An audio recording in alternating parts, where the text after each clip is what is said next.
National Herald मामले में प्रवर्तन निदेशालय की ओर से सोनिया गांधी, कांग्रेस नेता राहुल गांधी और अन्य नेताओं के खिलाफ चार्जशीट दाखिल की गई है। इसके खिलाफ देश भर में कांग्रेस विरोध प्रदर्शन कर रही है। बुधवार 16 अप्रैल को पटना में इनकम टैक्स कार्यालय के गेट पर पहुंचकर कांग्रेस के नेताओं और कार्यकर्ताओं ने भाजपा के खिलाफ आवाज बुलंद की। ईडी कार्यालय के बोर्ड पर स्प्रे से कांग्रेस कार्यकर्ताओं ने कालिख पोती। कांग्रेस कार्यकर्ताओं ने मोदी के विरोध में जमकर नारे लगाए।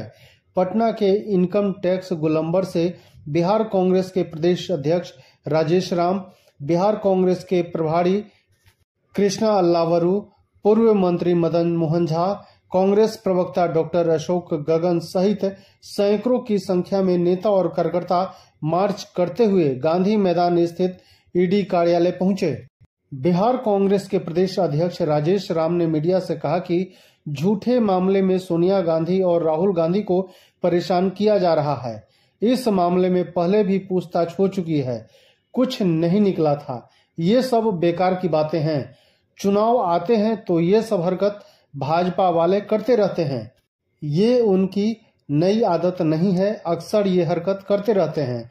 मीडिया से कहा कि आप लोग भी देखते होंगे कि जब चुनाव लोकसभा या विधानसभा का होते हैं तो इस तरह का हरकत करते रहते हैं। इससे ये साबित होता है कि वो लोग हताश हो चुके हैं। जनता का मोह अब इन लोगों से भंग हो चुका है। पूर्व मंत्री मदन मोहन झा ने कहा कि बिहार में चुनाव है, इसलिए भाजपा जानबूझकर बदनाम करने की साजिश रच रही है। चुनाव में जनता इन लोगों को सबक जरूर सिखाएगा। इस मामले में कोई दम नहीं है। जांच एजेंसियों का दुरुपयोग किया जा रहा है। जिन राज्यों में चुनाव होता है वहां भाजपा यही करती है। हम लोग डरने वाले नहीं हैं। हम लोगों का इतिहास संघर्ष करने का रहा है और संघर्ष करेंगे। वहीं कांग्रेस प्रवक्ता डॉक्टर अशोक गगन ने कहा कि यह वर्षों पुराना मामला है जिसमें रिजल्ट कुछ निकलने वाला नहीं है।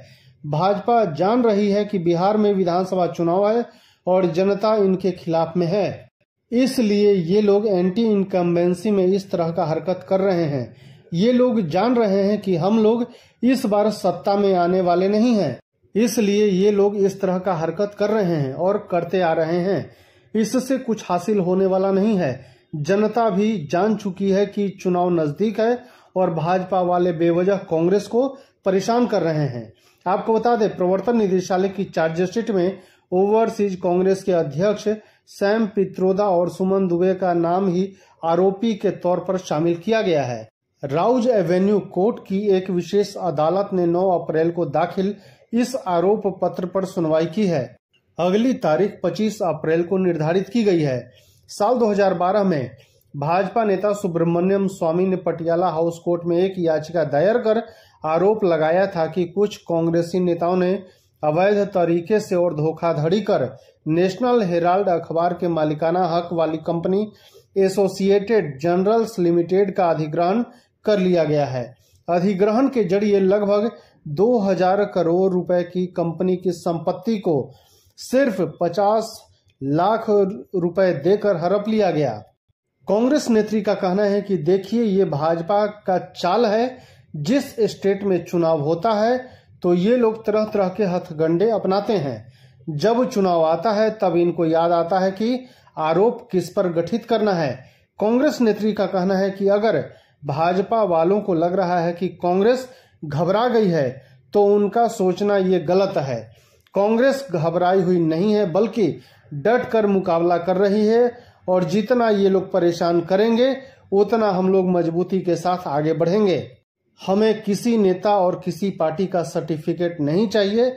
हमें बस जनता के दिल में बसना है और जनता हमें अपना आशीर्वाद और प्यार दे रही है। धन्यवाद।